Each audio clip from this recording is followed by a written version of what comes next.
আরেকটা কথা বাবা, যে বাস্তব চিত্র, ঈশ্বর মানে পিতামাতা। পিতামাতার আগে সন্তানদের ভালোটা দেয়, জামা কাপড় থেকে খাওয়া দাওয়া থেকে টোটালটা।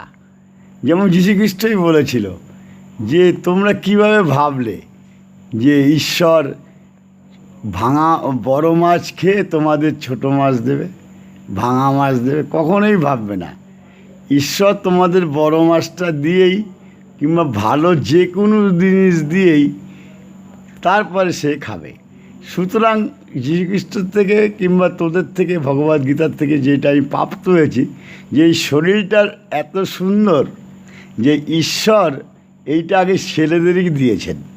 আর একটা কথা, তোরা বাঁচতে পারি ইচ্ছা করলে, যেহেতু তোরা তোর সন্তানদের বাঁচাতে পারছিস না, তাই তোরা